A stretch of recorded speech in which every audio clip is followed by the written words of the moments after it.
Hi, good evening, everyone. Welcome back to the final session of the MUGIS 2021 Virtual Symposium. It's our pleasure again to have all of you to join us tonight. And as usual, we have a very power-packed faculty in bariatric surgery to join us. Mainly, we'll talk about obesity and bariatric surgery today and the latest update. So probably just let me introduce my three panelists today. So first, I have Mr. Mahadevan Dewatata with me today. Mr. Maha is a very well-known upper GI surgeon based in Negeri Sembilan. He is a consultant upper GI surgeon and medical director of CMH Specialist Hospital. He completed his formal upper GI training under the Ministry of Health and went on to spend a year in both Japan and Thailand for further training. He has then served in the Hospital Tuanku Jaafar before he joined CMH Specialist Hospital. He's well known as an outstanding surgeon, a researcher, as well as the state commander for St. John Ambulance. The second panelist with us today is no other than Mr. Mustafa Muhammad Tahir. He is a consultant upper GI and bariatric surgeon from St. John GI Medical Center. He had his formal training in HUKM, and he's truly a celebrity bariatric surgeon based in Klang Valley with one of the highest volume in the country. Lastly, we have Ms. T. Suchi, a consultant upper GI surgeon based in National Cancer Institute in Putrajaya. So Ms. T has completed his upper GI training under the Ministry of Health program, as well as went on to spend a year in Japan. Her main clinical interest is in both benign and malignant upper GI diseases, and now she's expanding the bariatric surgery service in IKN. So without further delay, and I'm just going to announce the two usual housekeeping rules. Number one, as you notice, all of you are muted upon entering the webinar. So feel free to put in your questions or comments in either the chat box or the Q&A box function on your screen. We shall reserve the questions until the end of the symposium after the three presentation. Second thing is that you notice this symposium is being recorded for future replay. So your participation certainly serves as a consent for us to record and for future replay. So without further delay, let me invite Mr. Mahadevan to introduce the first speaker, and we shall kickstart the symposium tonight. Mr. Maha, the stage is yours. Thank you, Calvin. Thank you. Great to see all of you. It's been a hectic Friday. I just came back from my last case as well, and I can see all of you are tired on a Friday. And it's giving me a great pleasure to introduce our first speaker, Dr. Lau Peng Chun. He's not a outsider. He's somewhat a close friend of us. He's more of an upper GI surgeon of my era. I think Chilong, me, Lau, all were the same era kind of surgeons. And Lau is currently a consultant upper GI and bariatric surgeon in Pantai, Kuala Lumpur. He's known for his niche procedures like POEM. I always tell people this is the guy to go for POEM. And he also does visiting honorary consultant for upper GI in University Malaya Medical Center, where he was previously associate prof. And Dr. Lau, as we know, he had his fellowship training in Korea and Coventry previously. And without further ado, let us listen from him the topic that he's going to talk to us today, the right procedure and right patient for bariatric surgery. Up to you, Lau. Okay, thank you very much, Maha. Yes. So allow me to share the screen first. I just reached home, so I might be a bit rushing. Okay. Share. All right. So you guys can see the screen, right? Yes. Okay. Yeah. Okay. So the first topic for today to kickstart is actually bariatric surgery, choosing the right patient or the right procedure. So without much further ado, we go into the thing. I have nothing to disclose for this topic, and I think given the short time frame, I won't delve too much about what is bariatric surgery and things like that. Just give a brief overview to kickstart. I think our panelists here, like Prof. Nick, Dr. Yap, will run you through the rest of it. And usually Prof. Nick has a lot of slides to show you, I know. So I would put too much. So just a very brief introduction here. So bariatric surgery has been shown to be the most effective and most durable treatment for morbid obesity. And it helps to prevent more than and resolve more than 40 obesity-related diseases, which everybody knows, which includes type 2 diabetes, obstructive sleep apnea, and also certain cancers. Okay. And these are the types of patients that we usually do, huge patients back in the days of the universities. And you can see by the size of the patient that the doctor, the surgeon, the assistant looks dwarfed by it. And how does it work? Here, I just go and brief. Basically, for those who are not in the upper GI fraternity or not doing bariatric work, so bariatric surgery actually works by two principles, mainly. One is restriction, and the second one is we rearrange the gut, so we sort of create malabsorption. Okay, so it induces weight loss by restricting the amount of food that we can hold, and also it causes malabsorption of nutrients, or by a combination of both. So it's either a restrictive procedure, malabsorptive, and or mostly by a combination of restriction and also malabsorption. Okay, so we go on to the topic proper. So weight loss options. So what are the options that we have, and how do we go on and choose the patients? So I like to look at it as a pyramid, and where the lowest end would be your patients who have a normal BMI to slightly overweight, where you can go on to a diet and lifestyle modification kind of thing. And diet and lifestyle modifications, you can go on like low calorie diets, like 1,000 calories, or very low calorie diets, meal replacement therapies, and nowadays in the trend is like intermittent fasting, and also not forgetting the exercise. So we know that your weight loss is mainly 80% diet and 20% exercise. And these patients, they really have to be very, very strict and in order for them to lose the weight. And going up the scale, if diet and lifestyle modification doesn't work, they can try pharmacotherapy, or sometimes we can even combine both, you see. So this pharmacotherapy is usually suitable for patients who are on the overweight or class 1 obesity. So overweight meaning BMI of 25 to 27.5 or 25 to 30.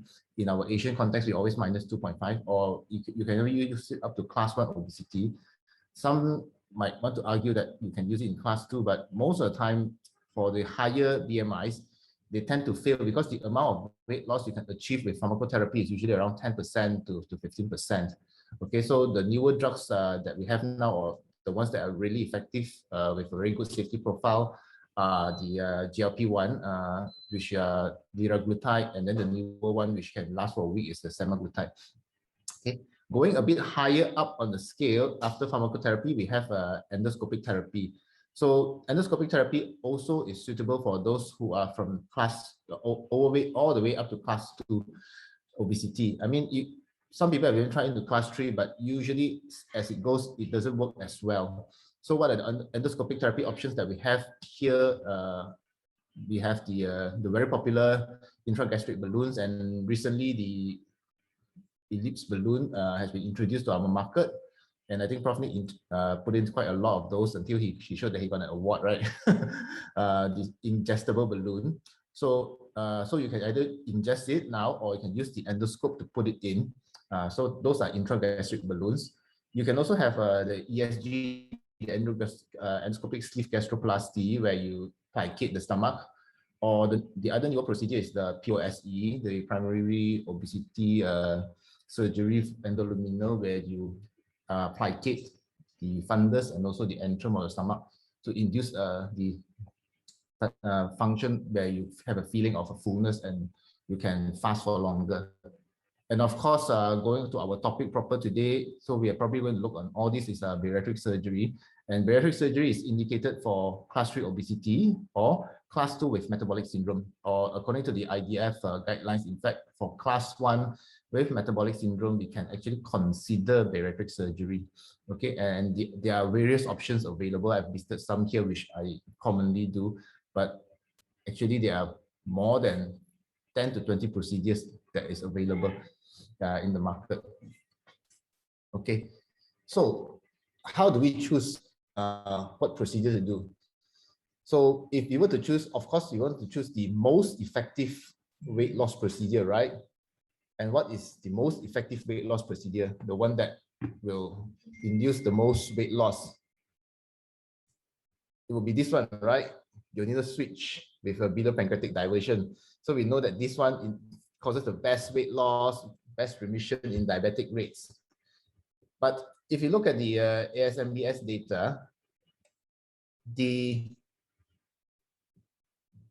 biliopancreatic diversion is probably one of the lowest performed procedures among all the other procedures. So if it's the most effective, then why is it performed the lowest? Okay, of course, obviously there are many reasons, and complications related to the procedure is one of them.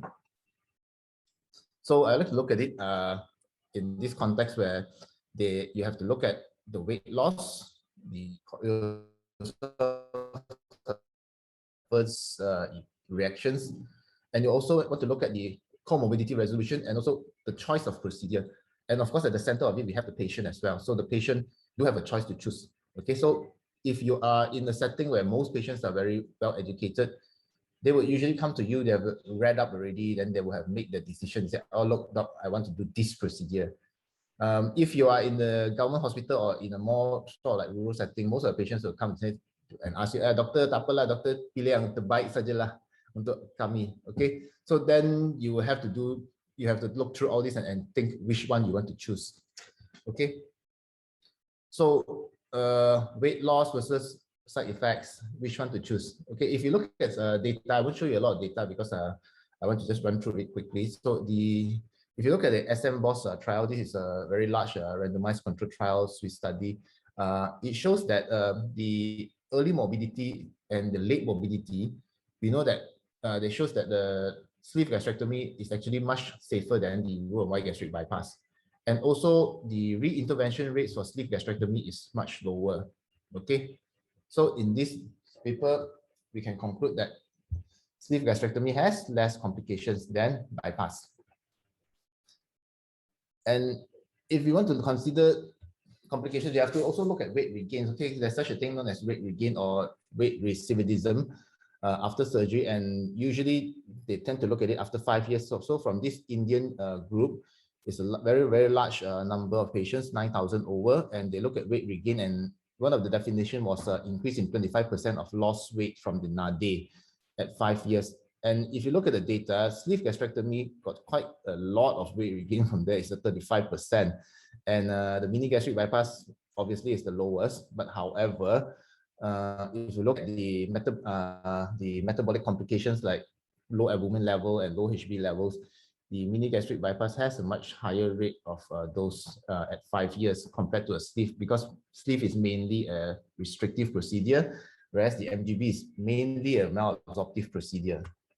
Okay, so if you look at it, weight regain would be the highest in the sleeve gastrectomy, although it's considered one of the safer options and easier to perform.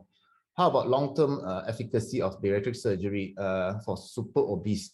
So for those BMI of more than 50, this Liraglutide's group, they look at close to 500 patients, and the 30-day major complication rate, if you look at it, of course, the highest would be roux-en-y gastric bypass, but even if you say it's the highest, it's only around like 5%, okay? Whereas the sleeve gastrectomy has a very low complication rate, less than 1%. However, when we look at the total weight loss, the sleeve gastrectomy would have the lowest, okay? And the mini gastric bypass would have the highest. Surprisingly, there's no difference in the type 2 diabetes remission rates, and the revision rates are actually lowest in the sleeve group and highest in the roux-en-y gastric bypass group. So for super obese patients, sleeve gastrectomy is a good primary procedure and easier to perform and safe. Okay. However, if you look at this data also, MGB would be a good option as a single procedure, so you don't have to do it 2 times. In fact, I think some of the super obese patients, I've been doing MGB for them as well. And if you look at the other thing that you need to consider is esophagitis or reflux after bariatric surgery. So this is a large cross-sectional study, although it's retrospective, is from the Mayo Clinic group and 500 over patients. So sleeve gastrectomy has as high as a 37.9%, close to 38% rate of esophagitis. after surgery, and RIGB has around 17%. So if you think that RIGB does not give you this esophagitis, well, you're wrong. So you still see reflux rates in the room-wide gastric bypass groups. Okay, so the GERD rates are very, very low for the bypass groups, but the sleeve gastrectomy has quite a high reflux rate. Okay, so you can look at it at the with this chart, and if you want to do any procedure, you have to look at the efficacy versus the risk. Of course, if you look at the lower right corner, where we put the X there, these procedures, nobody wants to do a procedure which has low efficacy but high risk. Okay, everyone wants to do the one on the top left-hand corner where you have high efficacy but low risk. But however, unfortunately, there aren't any treatments available at the moment, which falls into that category. So it goes up. So your lifestyle change obviously is very, very low risk, but it's not very, very effective compared to your bariatric surgery, your bypasses, which are very, very effective, but then the risks are of course higher. So it's like no risk, no gain kind of thing. Okay, so if you want to have a more objective assessment, there's this calculator from the American College of Surgeons, from the MSB AQIP. So it's a bariatric surgery risk calculator. You can get it from the American College of Surgeons website, where you can take a few of these, and it will come up with a risk stratification. So it gives you quite a good discussion and risk for the patients. So I can just go to the website and show you. You can actually click on it. So this is the website. Can you see the screen? So you just need to key in the data. So let's say if you key in the patient's height, 170, let's say patient is 150 kilos. Okay, female, age maybe 35. Ethnicity, no. Race, Malay, Chinese, Indian, this is American. We got white, native, I got Asian, so we put Asian. So it's ASA1, if diabetes, on insulin, functional status. Maybe you just click patient got sleep apnea, got cardiac risk, got vascular risk, history of COPD, GERD, hypertension. Okay, then you just calculate you compute the results, and it will come up with a graph for you on what are the risks. So the risk of death is this, much less than 0.34% for different type of procedures. So you got a risk of band, your sleeve. So the risk of any complication from band is 9. So if I key in all the data, so for sleeve is 17, for lap bypass 31, and for BPD is higher, 37. In fact, you can look at the 1 year BMI, expected BMI loss. You see, it comes out very nicely, and also comorbidity resolution, the risk of it. You can have your hypertension, your sleep apnea, GERD, diabetes resolution, and you can even create a report and print it out to the patient.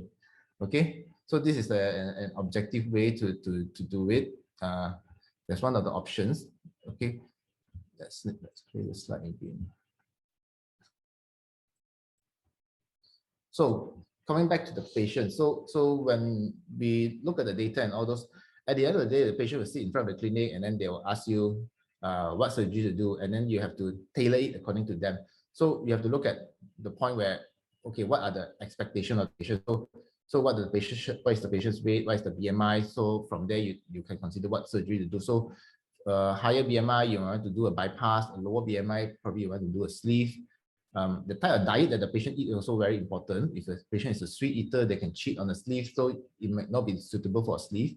Okay, and also the motivation of the patient, because there are studies done to show that patients who are more motivated, they actually do much better. And of course, the age of the patient, and also history of a previous surgery, which would affect a decision as well. Okay, very often the surgeon will blame the patient, and also the patient will blame the surgeon. Both of it, you can look at it both ways. Okay, the surgeon can say the patient is obese, then the patient will blame it on something else. All right, if you look at this cartoon. Okay, of course, we have patient expectation also.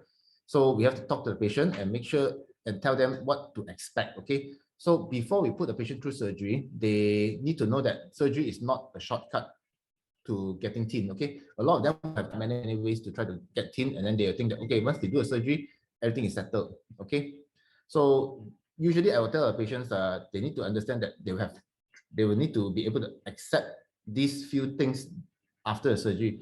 One is the eating problems. So the other one is psychosocial issues. Then the third one is loose skin.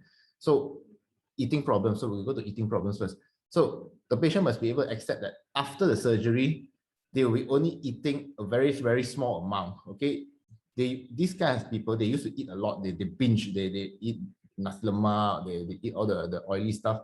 And they have to understand after surgery, they can only probably eat around 3 or 4 spoonfuls. That will be normal for them. Okay. And they have to change their habit. So if I have once a patient will tell me, oh, doctor, I cannot, I need to eat all the good food in the world. Then I say, probably then I can't do the surgery for you if you can't change your mindset, you see, because if not, some of them, they actually go into depression. Okay, so we have to look into eating issues. In fact, we did a study, look at eating behavior patterns of patients and how it affects them. And this was done in collaboration with UKM, and we noticed that these patients who have these eating behavior traits, these traits actually do not disappear during the early stages after the surgery. So if the fella tend to eat in a certain pattern, they tend to follow it even after the surgery, no matter how much you talk to them. Okay, so because it's sometimes very difficult for patients to change, you know, they have been bantaing nasi lemak for how many donkey years already, or laksa and all those. Then suddenly you ask them to stop, eat only 3 spoons of nasi or less, then of course it's going to be very difficult for them. Okay, and emotional eating was actually associated with suboptimal weight loss. And we know that if they don't lose very much during the first 6 months, they actually tend not to do very well, because the most weight loss they get during the first 6 months. And eating behavior actually affects weight loss during the acute period, and it's actually a stronger negative predictor than depression scores at the early stages. Okay, so for these patients who have tendency to eat in response to external cues, be it emotional or food stimuli, so they should be subjected to counseling and behavioral therapy. And they get a lot of unwanted attention, like I said just now, from family and friends. Then they will ask all these very, very invasive questions, why they want to lose the weight. Okay. And of course, in the West, we have this problem as well, where they got this bariatric divorce, and some of them, even a lot of these things came out in the press, where patients lose quality of life instead of gaining quality of life after weight loss surgery. In the local context, it happened before. Some patients changed partners, some lost their partner, some got extra partner also got from my own experience. So these things happen, and something which is a bit more serious is suicide risk. Okay, so there's a study published in the BJS that shows that these patients are actually 3 times more likely to attempt suicide compared to the general population, and they have increased risk of prescription medicine like benzodiazepines and things like that. And they also have issues with alcohol and substance abuse after surgery.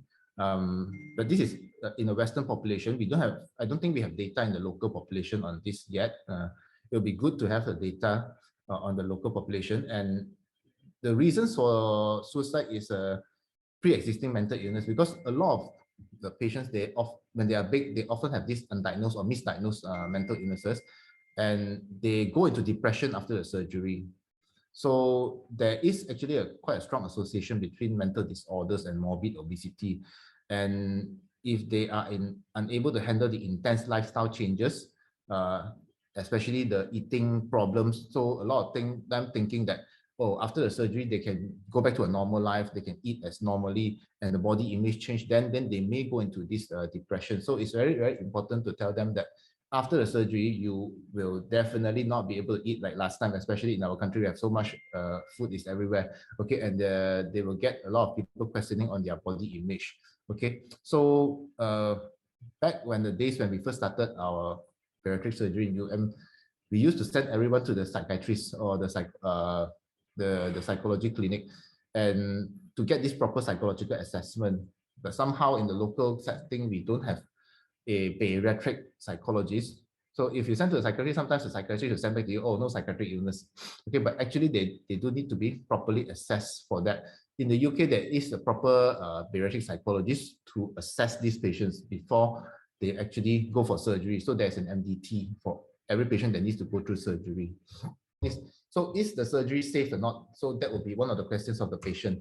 So if you look at the publication from New England Journal, large series of patients some time ago already, the mortality rate is actually 0.3% for bariatric surgery, okay?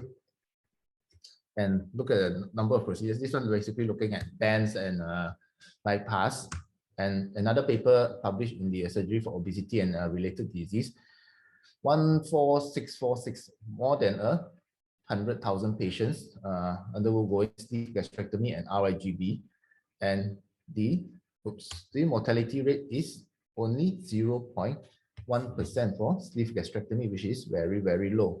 Okay, and the health benefits from the surgery actually far outweigh the risk. That's what we need to stress on to the patient.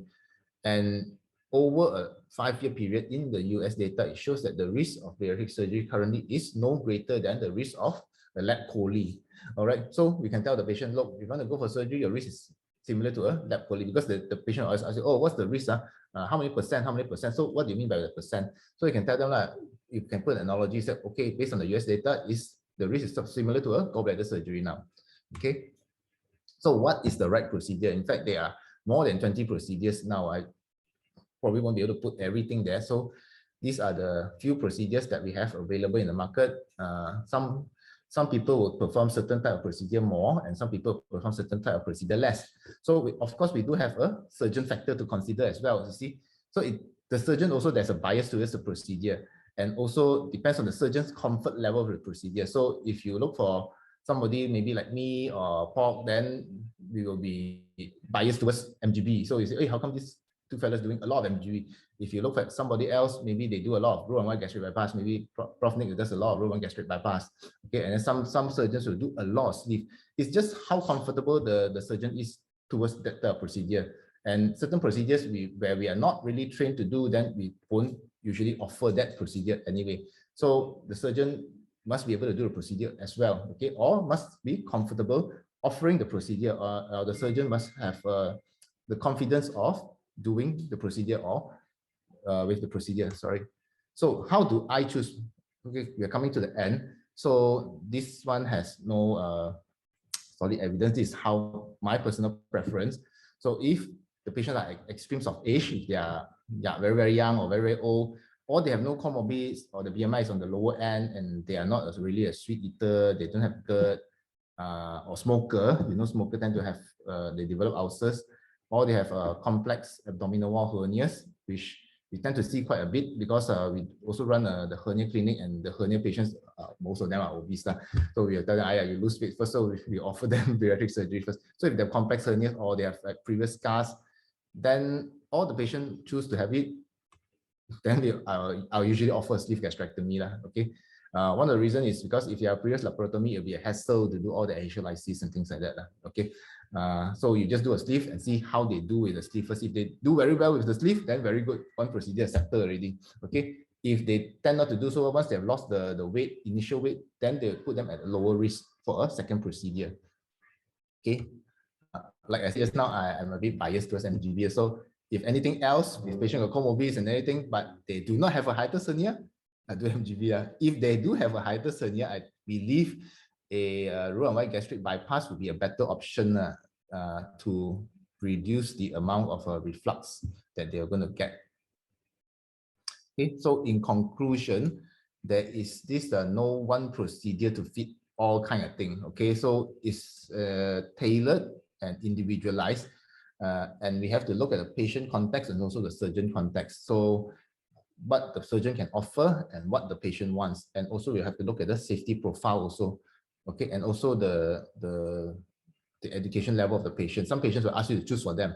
Some patients will come fixated on certain procedures, like the other patient just now who cannot get the passport renewed. She wants a sleeve gastrectomy.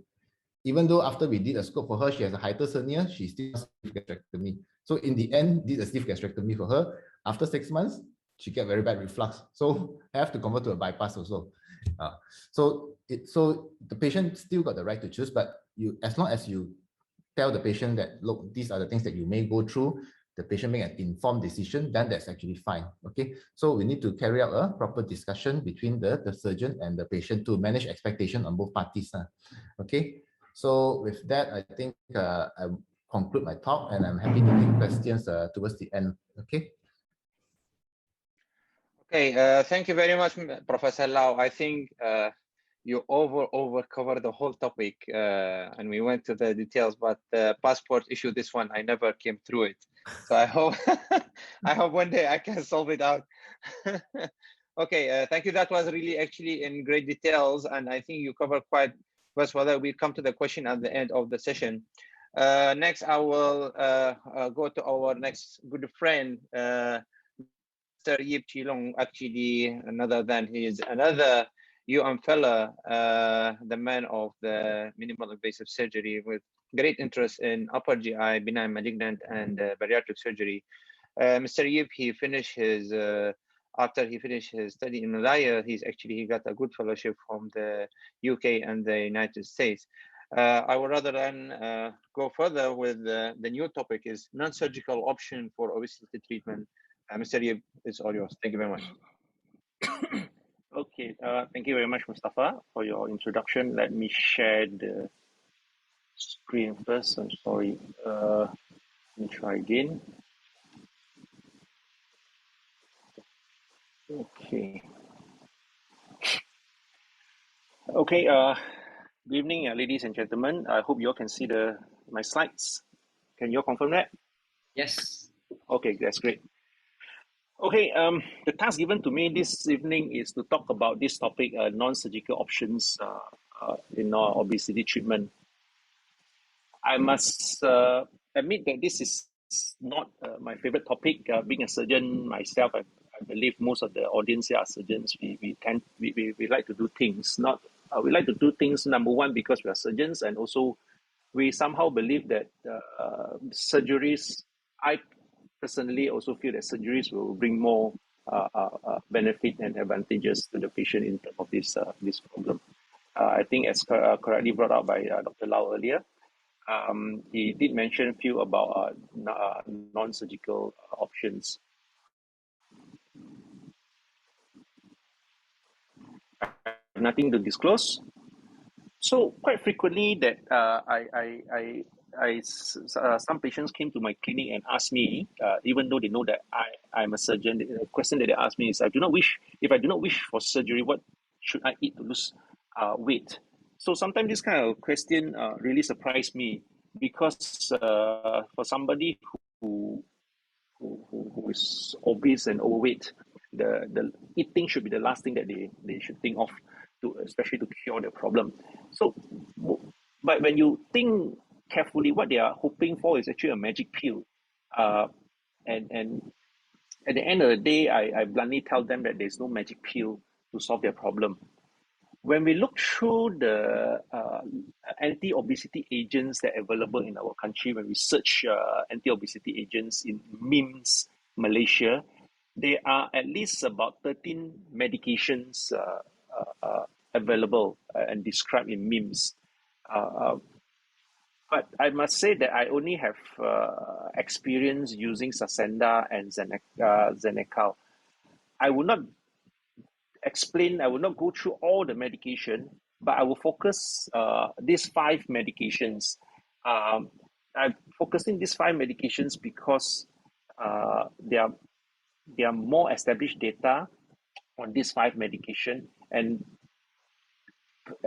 surprisingly enough, FDA only approved these 5 medications so far as a treatment for obesity. First one, the brand name is Zenecal. It has been around in the market for nearly 2 decades or maybe more. It works by decreasing the fat absorption in our gut. It inhibits the work of our gastric and pancreatic lipase. This medicine is to be taken with food or 3 times a day. One capsule, the strength is 120 milligram. It's proven to achieve weight loss about 2 to 5 kilogram a year. Also has been proven to improve the blood pressure, bad cholesterol, and blood sugar parameters. This picture, I took it from, you can see, it's muda.com. So it means that in Malaysia, apa pun boleh, you can actually buy this medicine online. It's quite easily available. One of the studies shows that yes, it has, compared to placebo, patient who's on Orlistat can achieve a certain amount of weight loss in 1 year. But despite that, the chances of weight regain is quite high subsequently after a few years. The second medications, the second prescribed drugs that are available in Malaysia is what we call Saxenda, Liraglutide. It's GLP-1, GLP stands for glucagon-like peptide 1 receptor antagonist. It works by stimulating the insulin secretion in the pancreas by increasing the insulin biosynthesis, increasing the beta cell proliferation, and reducing the beta cell apoptosis. It reduces the glucagon production, decrease gastric emptying, it suppresses appetite through our brain, and decrease the hepatic glucose production. But this medicine also produce few adverse effects. Nausea and vomiting being one of the highest, increased heart rate, and also risk of pancreatitis. The dosage, this medicine is given via subcutaneously. The starting dose is 0.6 milligram daily, once a day, and this dose is to be increased in weekly interval with 0.6 milligram every time we increase until we achieve 3.0 milligram daily as maintenance. And the problem is once some of the patient achieve certain level, for example, they achieve 1.2 or 1.8 or even 2.4 milligram, some of the adverse effects start to kick in. And when the advice that we give them is if they start to achieve or they start to develop certain side effects, we ask them to stop or withhold the increment of the dosage, or they go back until depending on how much you can tolerate the adverse effect. It has been proven to achieve 6 to 9% of weight loss a year. Few papers have proven that compared to placebo, after a year, 6.2% of weight loss, there are quite high rates of the discontinuation due to the adverse effect that I mentioned, and also because the cost is much higher. It's an injectable form.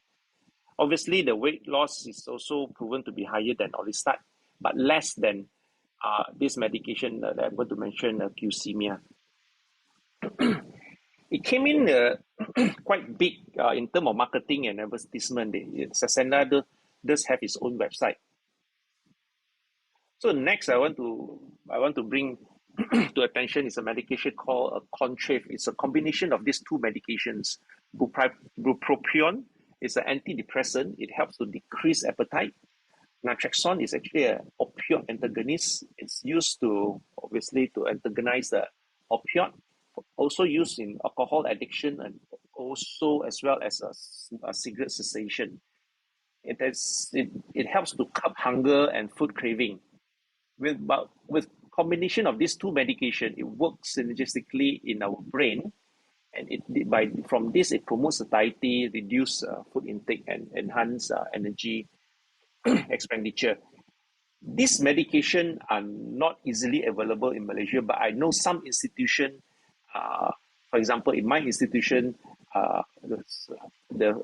my physician who specializing in obesity, he managed to bring this medicine in and prescribe to his patient.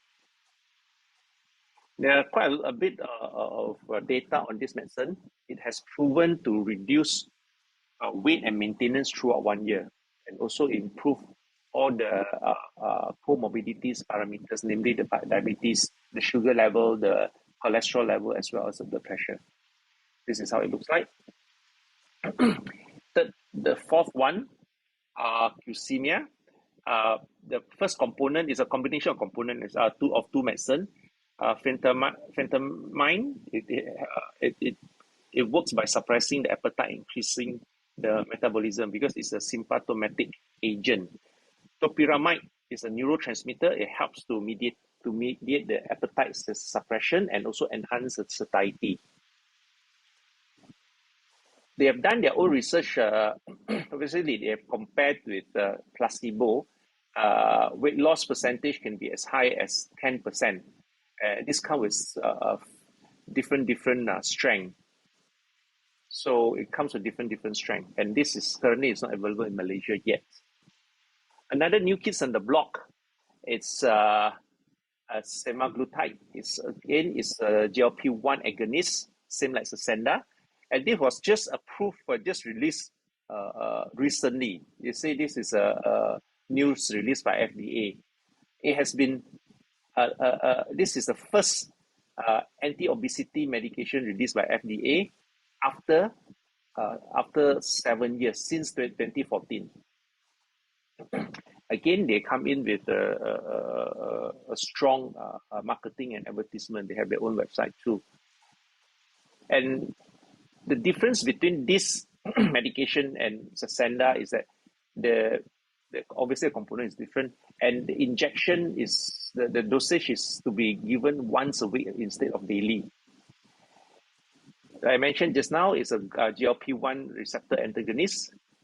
It has demonstrated superior efficacy compared to placebo, obviously, and other weight loss and anti-diabetic medication, namely the Fusemia, Zenecal, and Contrave.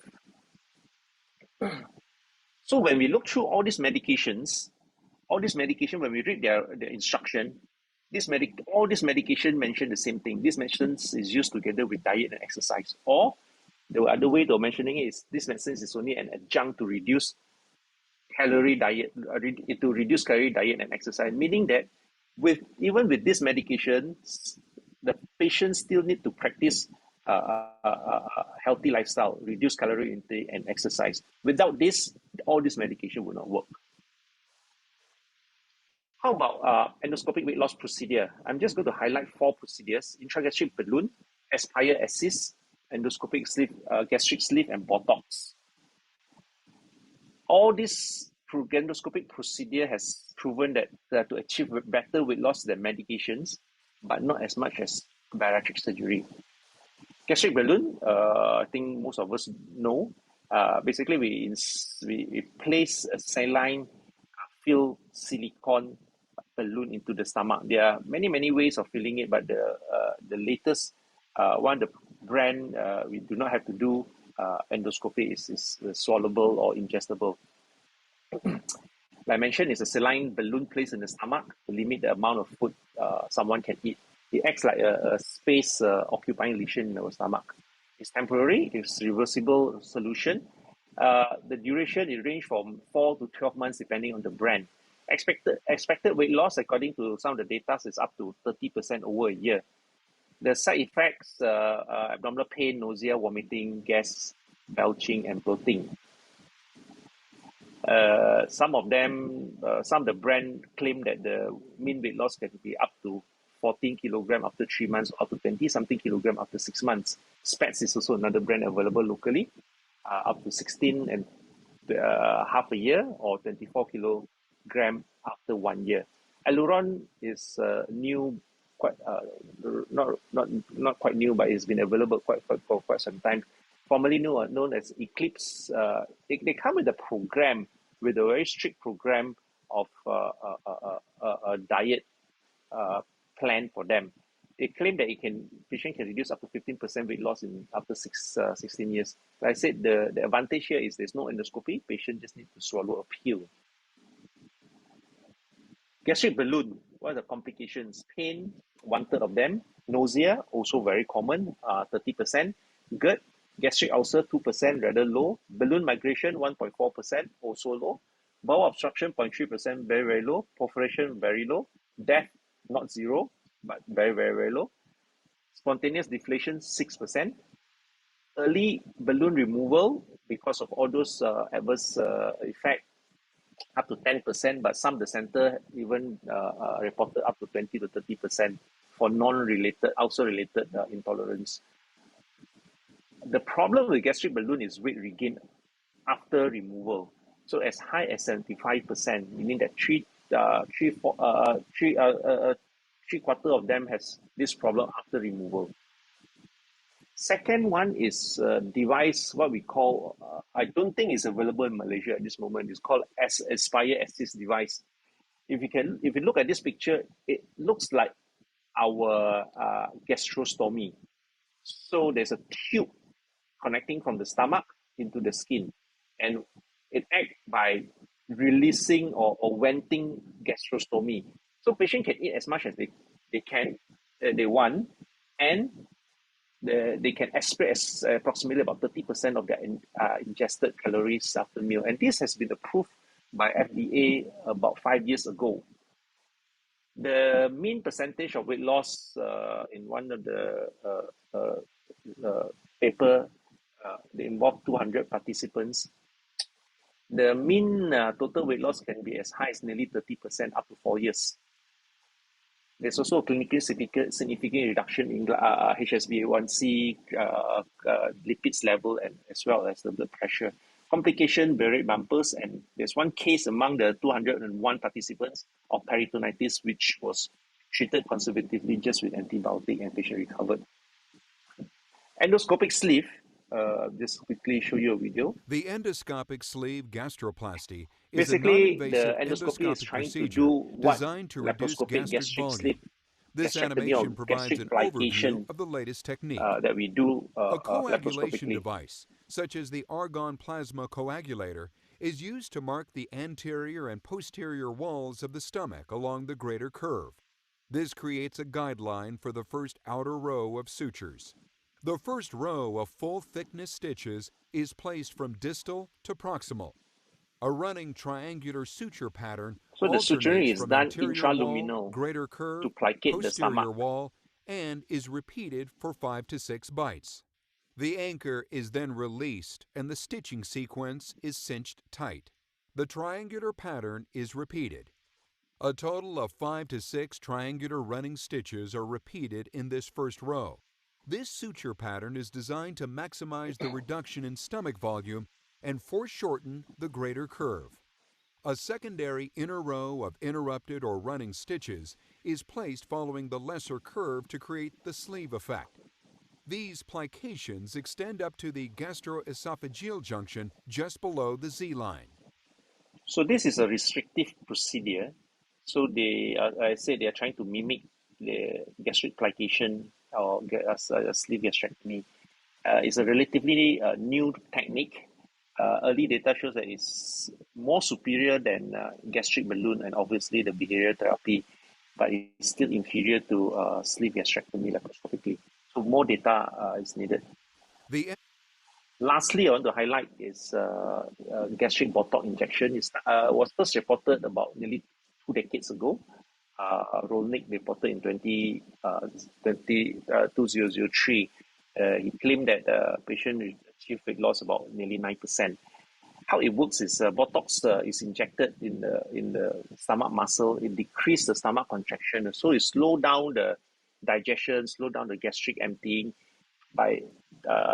From there, it increased the satiety and reduced patients' appetite.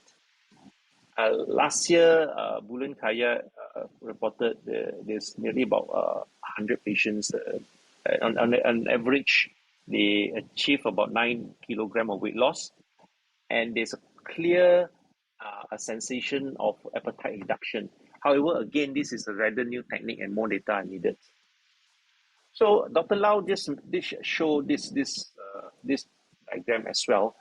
So I said there's no pain, there's no gain. So the higher the risk, the higher efficacy.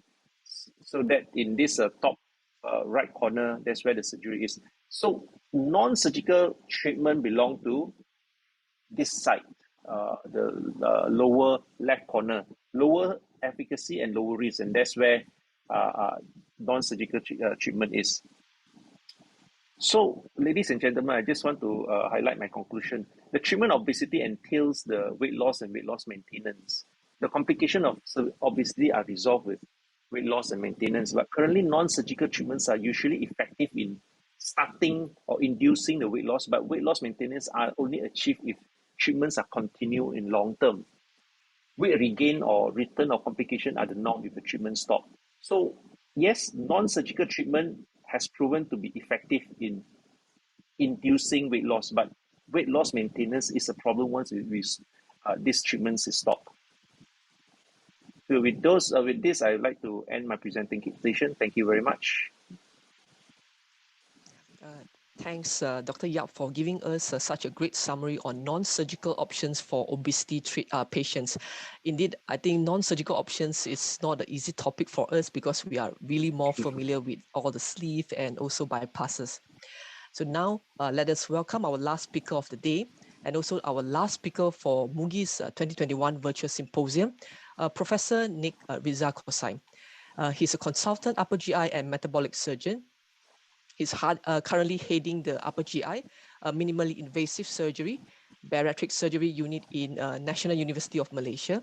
He holds the positions of president of Malaysian Metabolic Bariatric Surgery Society, and he's a very active academic surgeon who published more than 100 peer-reviewed journals. With his vast experience in doing metabolic and bariatric surgery, let's welcome Professor Nick to share with us the complications after bariatric surgery. Prof. Nick, the screen is yours.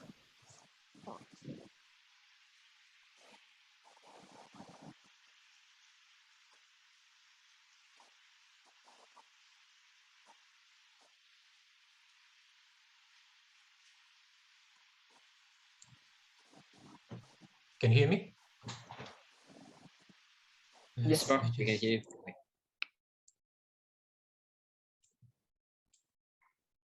Good evening, everyone. So I'm going to talk about complications of bariatric surgery. So it's basically a very vast subject to talk about. It probably could take the whole day if you're going to be more specific for every problem that you get from bariatric surgery. But fortunately,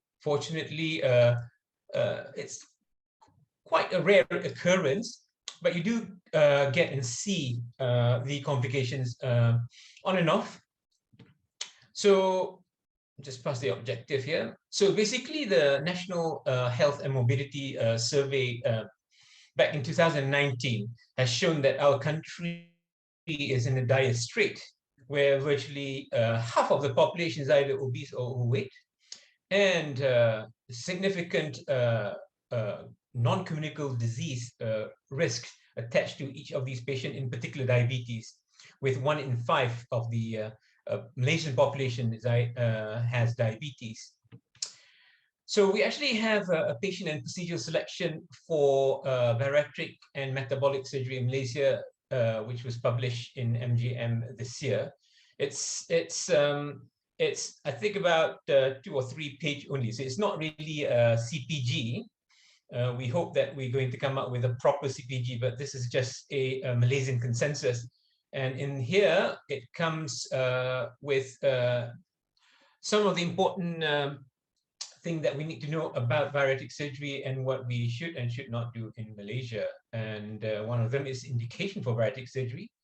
So basically, the criteria for bariatric surgery, we tend to follow the Asian criteria, which morbidly obese starts from a 27.5. And the reason is because why we reduce the goalpost is because Asian tend to get a lot of metabolic problems at a lower BMI. So we can catch and treat them early. We can try and resolve rather than just partially resolve the problem. So what are the options for primary bariatric surgery? There were about nearly just over 800,000 bariatric surgery performed, even in 2019. But this was contributed for the IFSO registry. We did not because it requires ethical approval, and they sent us the request last minute, so we just could not provide the data. But if you can see, the 3 common operations worldwide is sleeve gastrectomy, gastric bypass, followed by NGB. I think everybody knows a bit about sleeve gastrectomy is the commonest because it's very simple. And actually, it's probably not only the least complicated bariatric operations, but also it gives the least complication for all bariatric operations. and then followed by gastric bypass. I primarily do them if they got severe reflux or they got really bad diabetes. Though if you look at the Cleveland Clinic score, IMS score, they suggest if you've got really severe score system for diabetes, they recommend sleeve gastrectomy.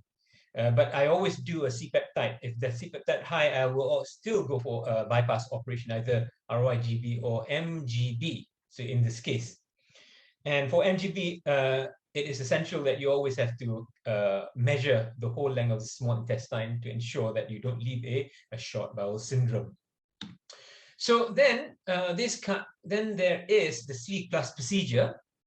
So the idea of sleeve plus procedure is sleeve gastrectomy plus.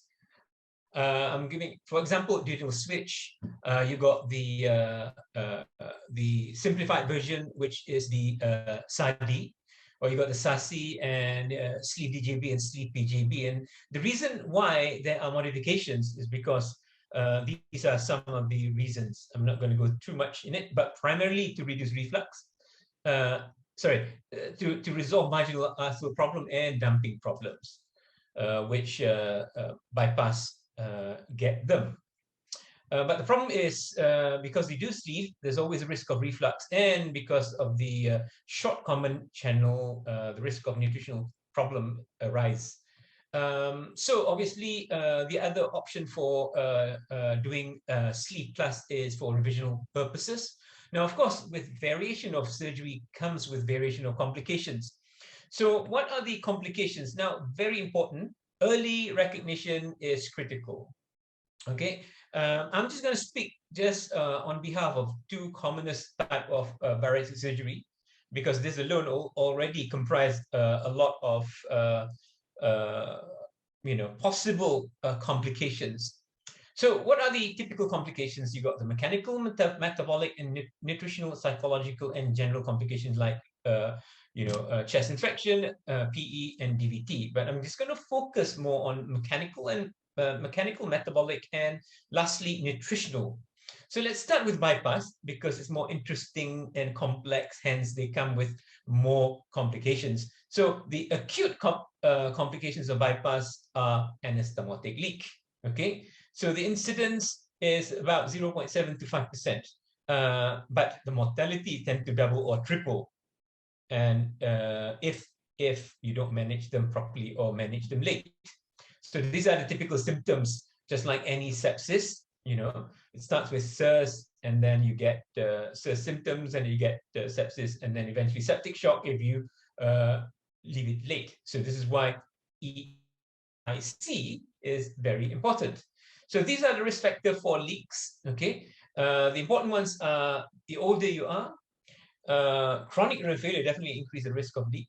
Chronic lung disease, I presume, because of increased ischemia, and congestive cardiac failure as well would increase the tissue edema.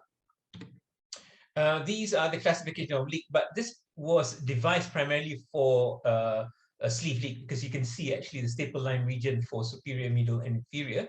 But I suppose you can adapt or adopt this for all sorts of bariatric operations. So you got the acute, early, late, chronic. So where are the common sites of RYGB leak? So I bet you think it's just from the gastro-J and the JJ, okay?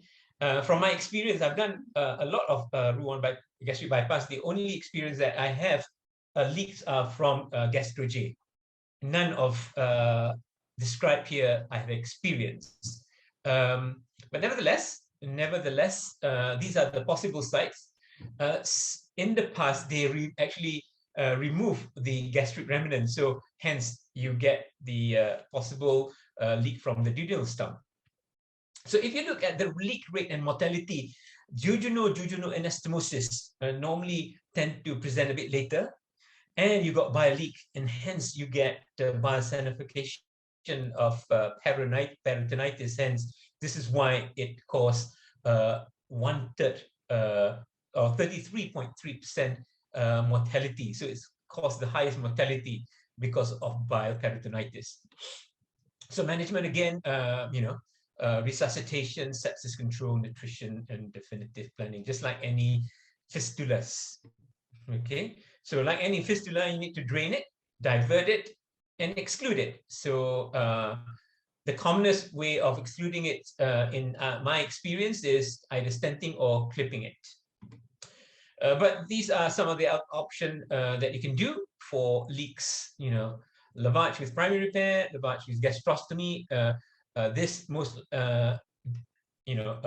Perform the gastrostomy is done for those with leak from the staple line of the gastric remnant. So you can just lavage and drain a big collection, or in really extreme cases, which never happened to me yet, touch wood, total gastrectomy, and esophageal anastomosis, and of course lavage and jejunal patch is another option. So this is a simplified steps on how you manage patient with suspected leak. So mild symptom, you can do a CT scan and you have a small leak. You can just drain, and either you exclude it, divert it, but with drainage. But if they have severe symptom with peritonitis, there's another option, but you have to go back in and basically and deal depends on what you find in there. But most of the time, you could primarily close it, or close with patch, or close it and put stent with it.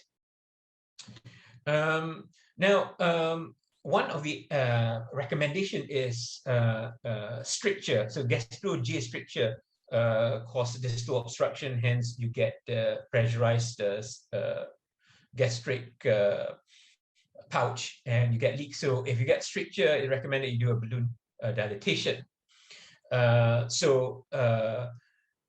Generally, stent is probably the primary treatment for leak nowadays, and in this case, it's about 75% successful. And they also advocate septotomy, but this is a case for chronic leaks. So where you already have a false or pseudo capsule. So what you actually do is, so you just enlarge, you do a septotomy to open up a bit, so it creates like a diverticulum. So a bit like if you got an abscess, you just drain it. So hopefully it just drain, and hopefully granulation tissue from outside comes and coats it. And of course, there's a endoliminal vacuum therapy. I have not experienced or never used this before for any bariatric leaks, nor in gastric or esophageal cancer leak. But we do see a lot used in rectal or post-anterior section or colorectal leaks. I presume it's much more easy and comfortable with the tube hanging down the anus rather than coming through your mouth.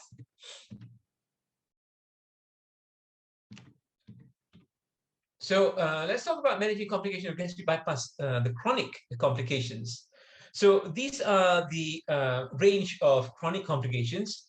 As you can see, there's so many things in your differential diagnosis that you have to rule out in somebody with chronic abdominal pain in patient with after gastric bypass. But generally, if you had gastric bypass, at least 1/3 of patients will in their lifespan experience some degree of pain, and it's idiopathic. Okay, so it's one of the conundrum of gastric bypass. But interestingly, it always happen in the first 2 years based on my experience, and normally beyond that, most of the patient seems to be okay. And when you see them like 5, 6, 7 years, they say, "Oh, how are you? I thought, when I remember you were, complaining of this and that, on this and that, but now, doctor, it's okay, doctor. I have not experienced any of this pain." Interesting. Perhaps they may have coped with it. This is a general diagnostic evaluation of chronic abdominal pain after Roux-en-Y gastric bypass. I'm not going to go much in detail, but generally, the commonest cause of pain is ulcers.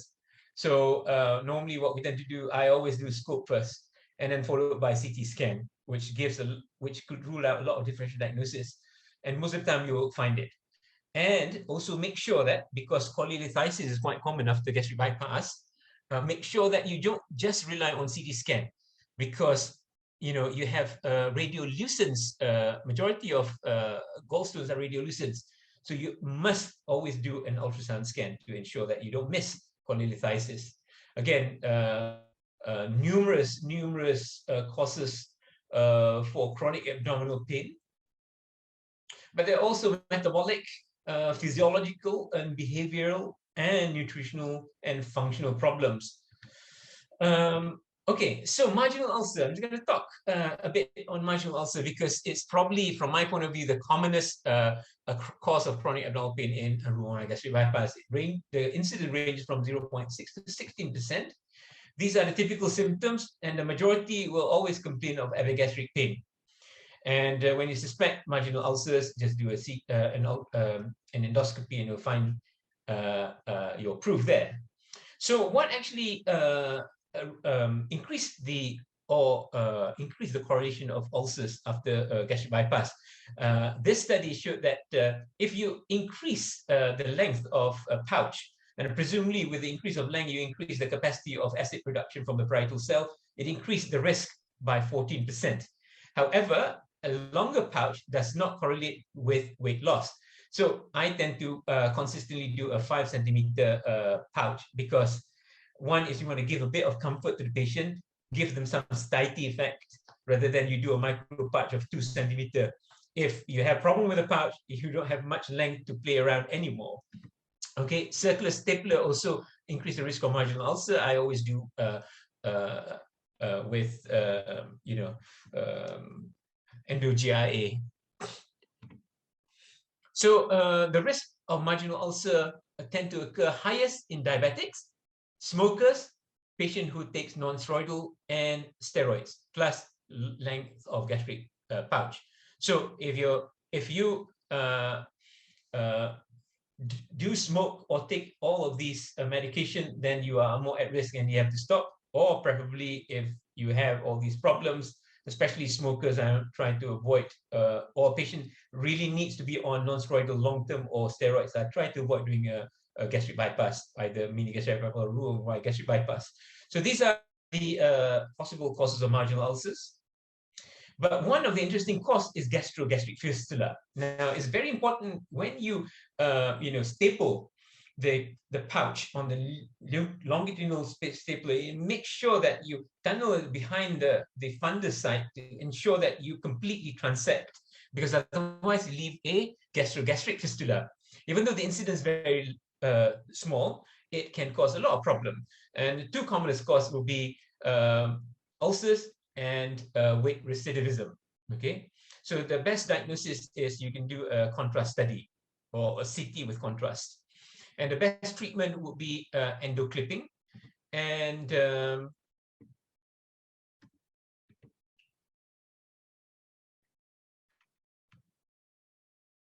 sorry, it's a bit slow here. Okay, my internet is a bit slow. Okay, so a more extreme version of treatment will be resection of fistula and construction of GJ. What about intractable marginal ulcer? So it is a very difficult problem because they do get again and again. So you need to rule out all these risk factors and avoid all these risk factors. But if it still happens, then these are some of the options, because the problem is they get complications, and the 3 common complications are bleeding, stenosis, and perforation. So these are some of the recommendations based on the International Survey of Experienced RYGB surgeons on what they actually do for simple ulcers, for recurrent ulcers, for recalcitrant ulcers, and for chronic ulcers. So I'm not going to go into much detail, but these are some of the options. Okay. One of them is vagotomy. So I have performed vagotomy, and it does actually work. And one of the last option is to revise back to sleeve gastrectomy. Stromal stricture, not that common. I don't actually see them. In fact, I've never actually seen a stromal stricture, even though I've done quite a lot of bariatric operations. But they do recommend dilatation, and basically, if you do a dilatation, because one of the risks is perforation, ensure that, don't dilate if the primary bypass operation is less than 3 weeks. So you're going to ensure that you do it beyond 3 weeks, because the risk of perforation is higher. So in the meantime, you just have to nourish the patient by whatever means to bypass this stricture point. Candy cane limb syndrome is again an interesting. So I just share my experience. So the typical symptom, they get dragging pain when they eat, and then we get regurgitation symptoms after that. So this is confirmed by a fluoroscopy. So you have to do a dynamic fluoroscopy to see, and you can actually see a 12 centimeter limb. So I had to go back in and resect, and you can see before and after the resection. What are the possible? So make sure that another important differential diagnosis is internal herniation, but very rarely occurs now because I always close the mesojejunal and Peterson defect. But if you do an retrocolic, there's another space which is mesocolic defect that you need to make sure that you close it.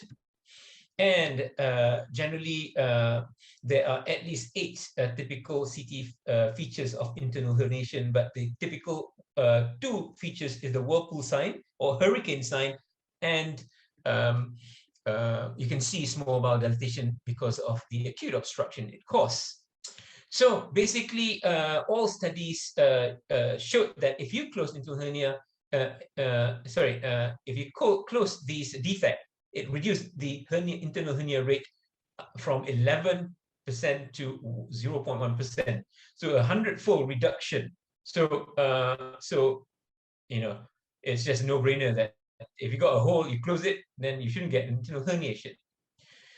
Small bowel obstruction, be aware that I have experienced small bowel obstruction due to just a small, simple adhesions on the abdominal wall. So you make sure that sometimes it might not show on CT scan. So in this case, I did a diagnostic laparoscopy, and you can actually see, and you just need to visualize it. Now, biliopancreatic limb obstruction is a very, very dangerous phenomena where the obstruction site is at the JJ. So you need to deal with it ASAP because of the risk of, a blind loop, because it's a blind loop obstruction. So the risk of perforation, and you get bile peritonitis. So the best option would be you go in. I have experienced 2. So what you just need to do is you just need to do a new, don't panic, no need to reconstruct the whole thing. What you need to do is just do a new bypass on the biliary limb onto the either alimentary limb, because most of the time it's at the biliary limb which is obstructed. The root limb to the common channel never get obstructed, interestingly. Okay, port site hernia, be aware of that as well. Okay, so always close the port site. Again, no-brainer. If you got a hole, you close it, then the chance of something trapped in that hole is reduced. Interception, also another thing that you have to be aware of. Okay, don't want to go much in detail, but this is one case of interception. It always tend to occur at the JJ site. Okay, and interestingly, for root wide gastric bypass interception, they never have a lead point. Never have a lead point like any other interception. So the treatment is surgical resection would be a better option and reduce the risk of recurrence as compared to if you just do a mechanical decompression. Okay, valvulus is another thing. And beware of short bowel syndrome. So this is why if you're going to do a long bypass, ensure that you measure. And the best thing is ensure that you're going to do a bypass, try to avoid bypass more than 1/3 of the length of the small bowel, because it increases the risk of malnutrition. So the 2 things that I'm going to talk very briefly is biliary complications. So gallstones is a very, very common problem after a root gastric bypass, and these are the reasons. Okay, primarily because of the biliary motility. and decreased secretion of cholecystokinin. Okay, so it can be as high as 40%. Okay, and if you can see, this is who gets cholecystectomy after bariatric surgery. So the Roux-en-Y gastric bypass operation tend to concurrently do more chole operations as compared to the others, primarily because of access point of view once you've done RYGB.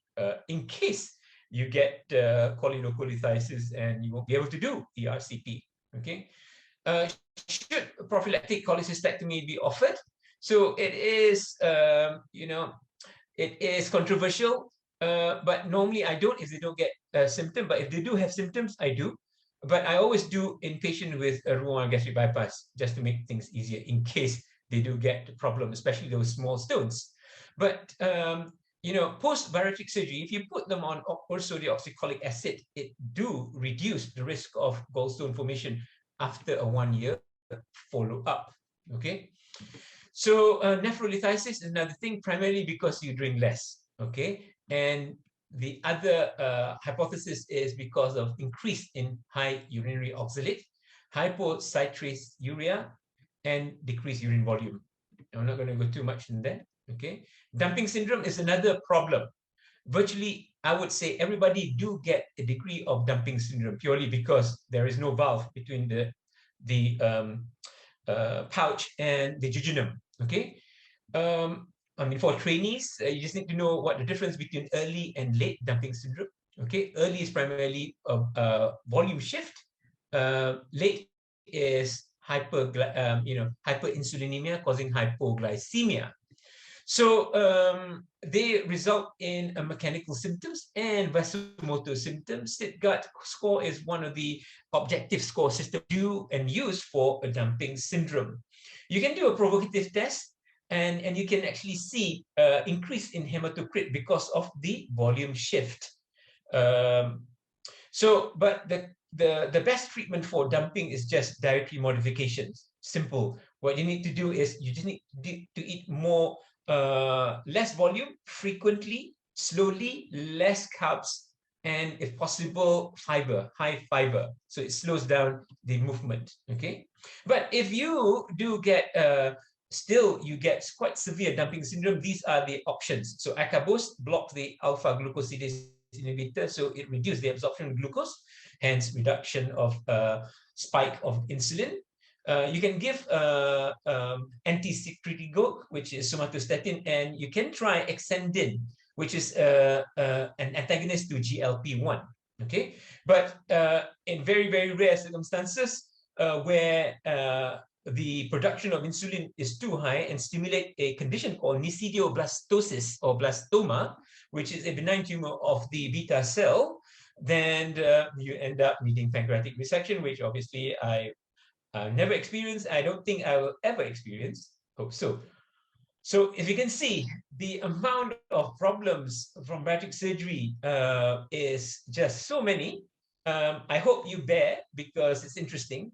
Let's just go quickly with sleeve gastrectomy. But interestingly and fortunately, sleeve gastrectomy comes with very, very low complication, fortunately. But these are the possible complications. Leak, again, the management is the same. But our main management would be still, the endo sleeve stents. So we presented, I think we published a paper. We just described two best options. So if you can see, between January to December 2018, we did 226 bariatric procedure. Only 2 patients did develop a leak from sleeve. No other leak from other types of bariatric operations. So basically, you can see we describe, I think you can just look and read the paper, but just to cut things short, one, we had to convert. The reason why we had to convert is because there's distal stricture, and the reason why there's stricture because there is twist at the incisura. So in this case, no point of putting a stent because it ain't going to work. So you just need to convert to gastric bypass. And of course, if you don't have any stricture, then the best option would be still endoscopic approach, which is stenting. And you can see the remnant of the hole, which is completely sealed and confirmed on gastrographic. Okay, so stricture is very rare.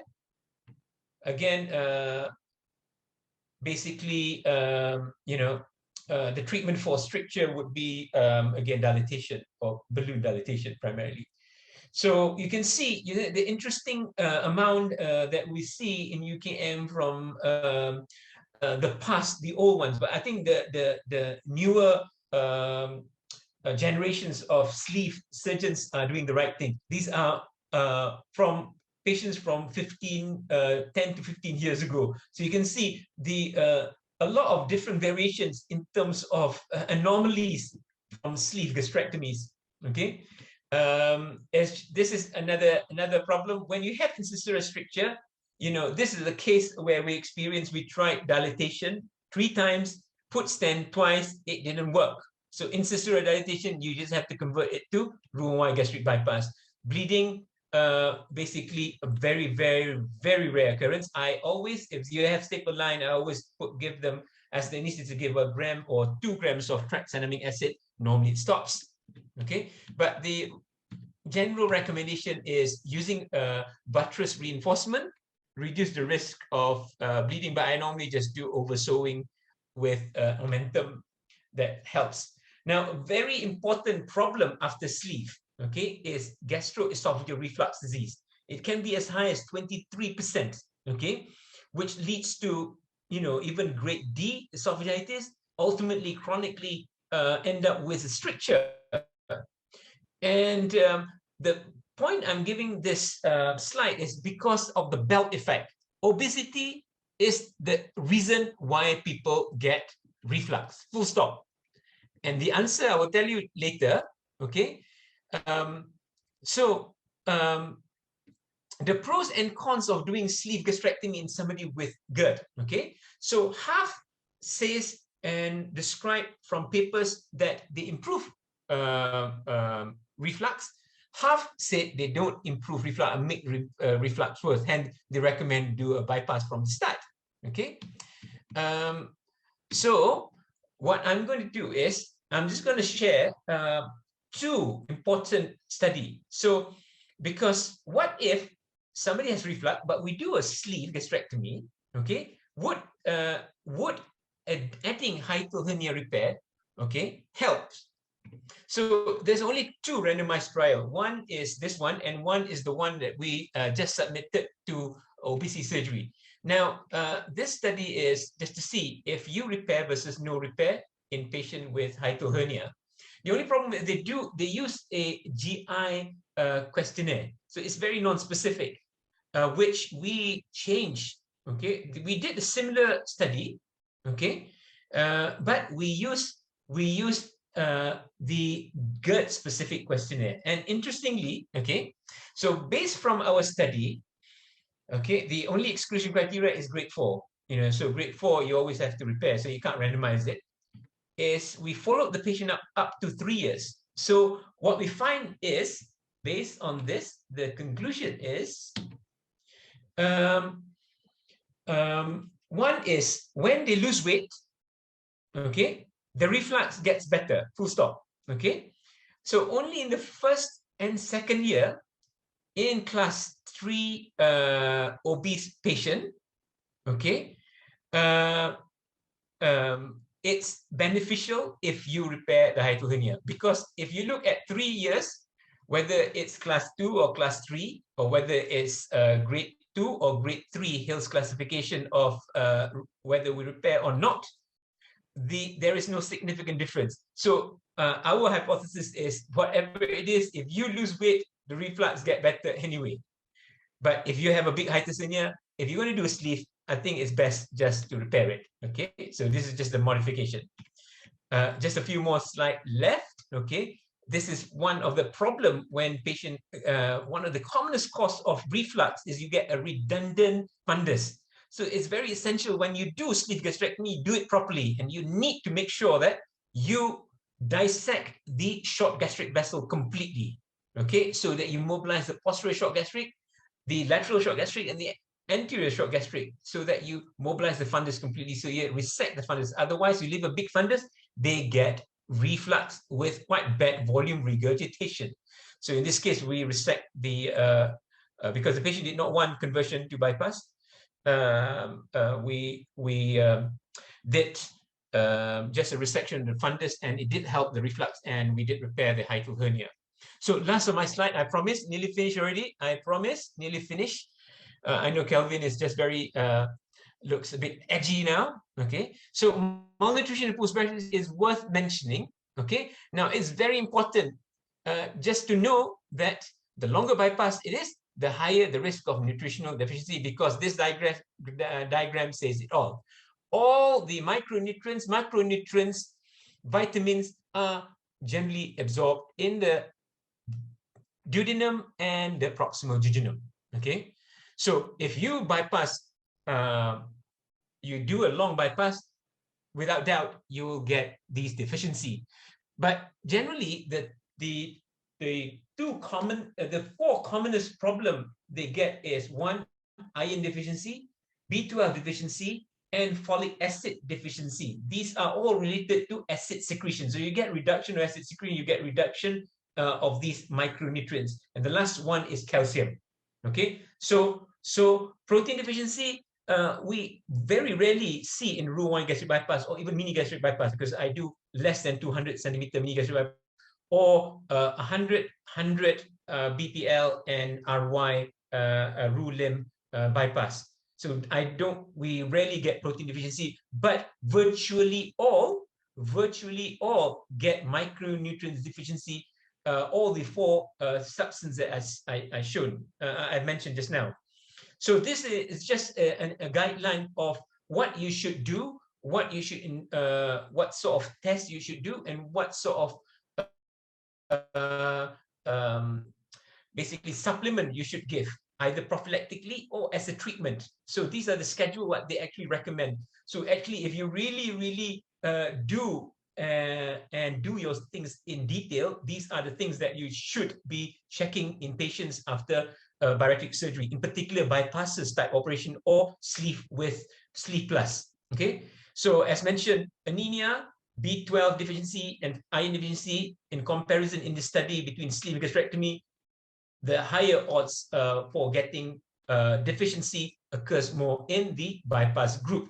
So prophylactic iron and B12 supplement definitely reduce the risk of iron and B12 deficiency. So what they recommend is just give before the operation, about a month before, do help. Okay, and don't forget common post-op problems, which I'm not going to go too much in detail. Pulmonary embolism, make sure that you give anti-DVT prophylaxis plus TET stocking. Make sure they walk early. Lung complications are very common. I always make sure that they get spirometry, physiotherapy post-op, and they ambulate ASAP. So in conclusion, prevention is better than cure. So early recognition is critical. So these are the take-home message we are not going to read. So thank you for the long and laborious and late talk. I hope you enjoy it, and I hope you get some knowledge out of it. Thank you very much. Thank you, Prof. I think that was very extensively and well covered on the topic. And I think we go on to the questions that we asked by the participants. I'll read the first one, then subsequently will be helped by Mustafa and T. The first question, I think, is to Chilong. How can a patient on medication for weight loss like orlistat and a GLP-1 agonist, will they develop? Chilong? Okay, thanks, Maha. So, I'll start with orlistat first. From the data, some of the people actually mentioned that the safety profile is up to 2 to 3 years. Yes, they do develop resistance. So one the advice, one the standing obstruction is if they stop achieving weight loss or less than 5% weight loss after 6 months, they should stop the orlistat. So yes, they do develop resistance. As for GLP-1, namely Saxenda, the safety profile is up to 3 years, so they can continue up to 3 years if they want. But if they stop having weight reduction when they are on 3.0 milligram of maintaining dose for 12 weeks or 3 months, then they should stop, because they probably have achieved or reached the level that they can lose, meaning that they've achieved the resistance, what we call resistance. I hope that answered the questions. Okay, I think that was fair enough answer. I think the second question, Professor Lau can answer this. What is the reasonable time to surgery to prepare patients adequately? And this is part of the patient selection. Okay, so the question was reasonable time to surgeries. It all depends on the BMI of the patient and also the surgeon's preference. So the lower BMIs, I think some surgeons don't even do a VLCD and then they just operate on the patient straight. Most of us will still put the patient on a 2-week VLCD and before we operate on the patient. If the patient has, I mean, those are very super obese, very high BMI, we would tend to need them to lose a bit more weight before we operate on them. So it all depends on the type of patient you get. But in general, I think it's also depends on your surgeon's preference. So lower BMIs, probably no. A bit higher BMI, I would tend to put them on a VLCD diet. And also, when you talk about pre-op, we also talk about like endoscopy, counseling, diet and exercise program, and things like that. All these are to get the patients ready for surgery. So there are a lot of factors that come into play. But most centers will have their own criteria. So if you go to different centers, they have their own different preference, depending on who is the boss there. Okay, thank you. Thanks, Dr. Lau, for the answers. And I think we move on to the next questions. I think there are some, again, interesting questions for pre-op weight loss, because I think it's about the preparations for the surgery. Some participants did ask whether it is mandatory, and also on the role of a very low calorie diet, because when you put a patient on very low calorie diet, they used to eat a lot, and now you just tell them that you can't eat, and they might feel very either frustrated or depressed on a long, like a VLCD operations. What is the view for the panelists? I think Dr. Lau have gave his view. What about Professor Nick or Dr. Yap? Okay, so I always put all my patients for a pre-op diet. So primarily for basically 3 reasons. One is to reduce the fatty liver, and all our patients, regardless of what BMI, the operation is much easier because the liver is less volume.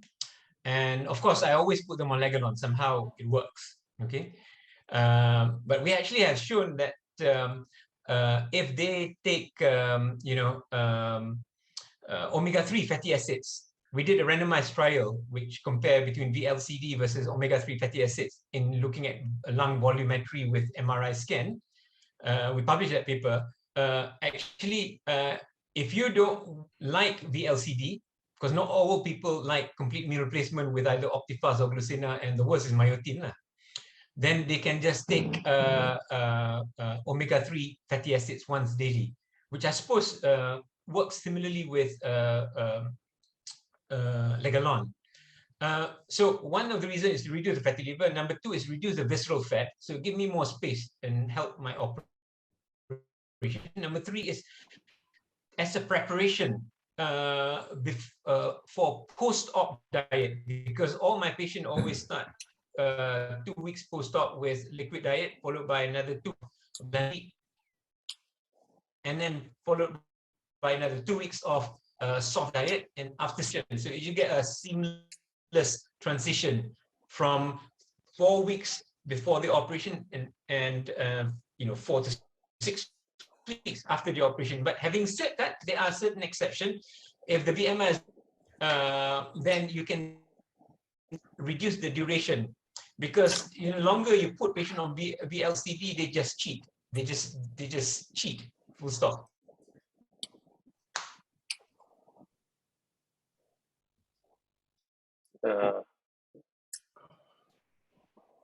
Okay, I think the next question here is to either Prof or Lau.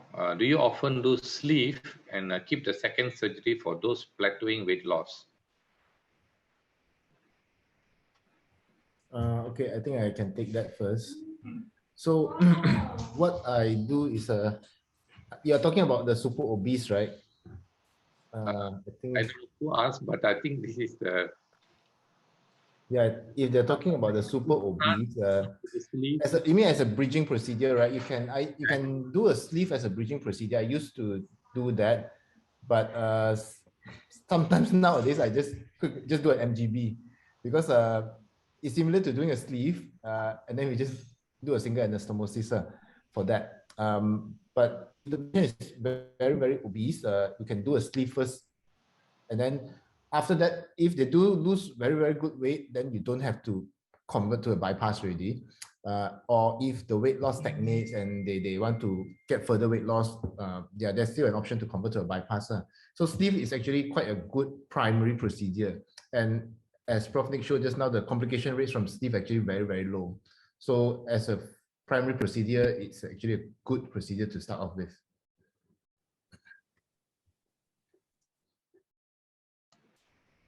Thank you, Lau. Yeah. Okay, I think for the interest of time, because this is the second question, maybe Dato can answer, Prof. Nick.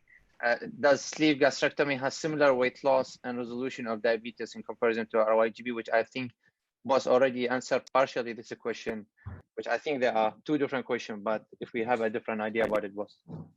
Yeah, so basically, if you look at numerous studies, including we have published several studies comparing between sleeve and bypass, and you look at the first 3 years and 5 years, no difference. So sleeve gastrectomy versus RYGB equally the same in terms of weight loss. And in terms of diabetic resolution or improvement, the first 5 years, exactly the same.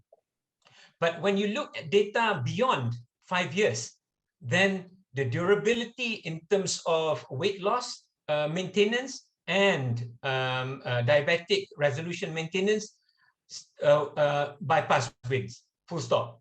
Bypass win, full stop. But at the end of the day, you see, why sleeve gastrectomy is the most popular operation in the world is because one is very simple, and complication rate is very, very rare. And I would, consider if you get complication from sleeve gastrectomy, you are very unlucky, very, very unlucky. And nowadays, because of the endosleeve, not endosleeve, we have the mega stent. The majority of endoscopic treatment, I would say 100% effective. I'm sure because me and Mustafa used to be the two surgeons in UKM for years, and we have experienced many together and managed to manage together. Okay, but if you're looking for durability, definitely RYGB or the bypasses. The only problem is they have more complications, as I mentioned earlier. I think let's move on. I think there are a lot of questions on sleeve, but I think the speaker have give some of the ideas on how to deal with some of the patients with sleeve and when the patient has a GERD also. So I'll move on to another topic. Basically, this is quite a practical topics or questions that usually sometimes we face in our clinic. Patients do grumble. You did some surgery for them, but they tell you they follow your advice, and they follow the diet advice, and apparent very compliant, but they just grumble that to you that they don't really lose what they expect to lose. So how do you discuss or further with this kind of patients in the clinic? Maybe we can start with Dr. Yap. Well, I mean, definitely something is not right in this situation. I mean, weight gain, there's no such thing as your patient don't eat and weight will increase. We really have to sit down and really dig into the patient's history and diet history especially. And for once, sometimes you will be surprised and patient ate something that they didn't know they contain such a high calorie. For example, I did have one experience where patient had a good weight loss to a certain amount and suddenly he had weight gain. So he said he didn't eat anything else. He practiced the same. When we sent him to diet counseling and so on, the dietitian somehow managed to take a history that he suddenly consumed coconut oil because he was told that coconut oil is good for his health, not knowing that coconut oil is oil and contain a lot of calorie, hence he regained weight. So I think sitting down and revisit back the dietary history and things like that, it also work. Apart of course, you need to, if you really suspect other anatomical problem like redilatation or sleeve gastrectomy or so on, that also we need to consider. Yeah, that's one of my opinions. Thanks, Dr. Yap. What about Professor Lau or Professor Nick? That do you have, when a patient really truly grumble to you, usually what would you be the advice to them? Just stop grumbling and then look at your habit, or any steps that you would take extra for this kind of patient? So basically, depends on the timing of when the patient had the operation. So if the operation is done within the first 2 years, then they still have a chance to lose further weight. Okay, and most of the time, I always tell my patient that bariatric surgery is just a tool to help you lose a significant amount of weight. But at the end of the day, in order to maintain that weight loss, you need to work hard for it. You need to look after your diet and you need to exercise, full stop. If you don't do that, the likelihood of the efficacy of the outcome after bariatric surgery is not going to be as good as if you have a very high motivation and exercise.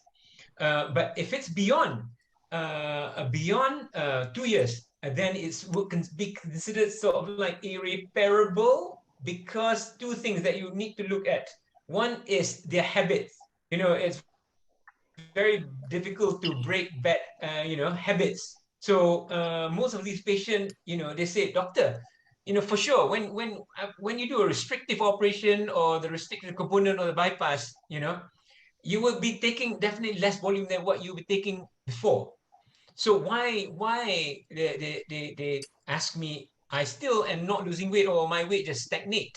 Okay, so it's what they eat is the second problem. And most say, I don't eat that much volume. But then when you ask specifically, what do you actually eat? Well, when I'm bored, watch TV, I just eat Cadbury bar, blah, blah, blah. So it's high calorie diet is a problem. And number two is if they have experience where, doctor, I can eat more, doctor. So most of the time, you either suspect there's a mechanical problem such as, pouch dilatation, or you get dilatation of the fundus, which allow you to eat more. So I think if you have a specific, like a 2-3 hour lecture on how you manage weight recidivism or in failure to lose weight. But at the end of the day, it comes to two things. It's the patient factor, and number two is the operation factor. Okay, I think for the last question for tonight, to Prof. Nick, when you do sleeve with a crura repair, do you see a higher incidence of leak at the angle of this, since we are removing the fat pad, whereby the sleeve alone, we tend to stay away from the fat pad? Okay, so basically, when do I actually do a crura repair? If definitely if it's the Hill's grade 4 hiatal hernia, definitely. or Hill's grade 3 with sliding hiatal hernia. If it's lesser than that, I don't normally do, because it's proven from even our randomized study, ultimately in the long run, they improve in GERD because of the weight loss itself. But generally, I think there's no difference when you do a fundoplication or sleeve, except they use stapler to cut. So this is the most important point, is to make sure that you don't cut across the fundal fat, okay, or the angle of his fat. So if you're going to do if you're going to divide the last portion of the sleeve, make sure that you go lateral to the fat pad. Fortunately, I've not experienced any leak from sleeve gastrectomy with hiatal repair, but in the past, so this is why you always learn from mistakes. Okay, you always learn from mistakes. So circa 2017 to 2019, I used to do sleeve with fundoplication.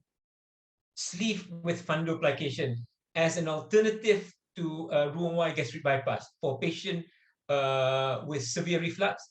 So you can't do sleeve. So you have two options: either you do a fundo with a sleeve, or Roux-en-Y gastric bypass. And I have to say, even though the French do quite a lot and they have shown quite good results in terms of weight loss and reduction of reflux symptoms, I have to say, fundo with sleeve is a bad operation. I ain't gonna do it again.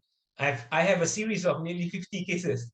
It is bad operation. Fortunately, only 2 leak, and the patient is fine after that. They do lose weight, but my point is, long term, it is not a true bariatric operation. They regain weight. So ultimately, you have to go back in, either undo the fundo wrap, resect that excess fundus, convert it to true sleeve, or to bypass. So most of the time, it will be bypass lah, because that's the reason why we do a fundo wrap in the first place, because they got severe reflux. Okay, I think we're going to come to an end tonight. So it has been another fruitful session. And thank you, all of you, for joining us today for the entire series of the MUGIS 2021 Virtual Symposium. It has been a fruitful 4 weeks. So we have covered upper GI malignancy, we have covered management of complications after esophageal gastrectomies, we have covered upper GI services, upper GI training, and last but not least, obesity and bariatric surgery. I hope all of you have gained as much as I've done for the past 4 weeks. So again, just to remind you, your evaluation is certainly very important to us to improve for future probably webinars or even on-site conference.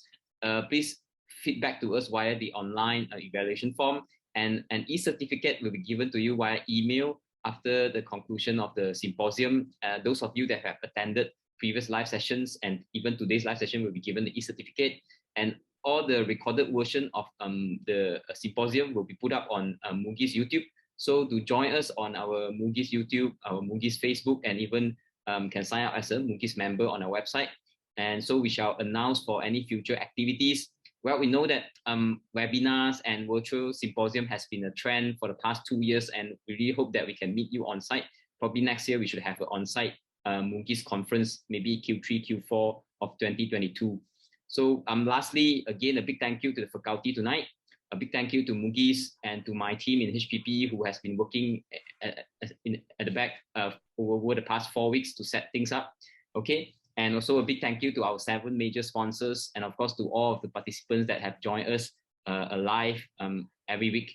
So thank you, Merry Christmas, and have a great year ahead, everyone. Good night. Bye-bye. Thanks.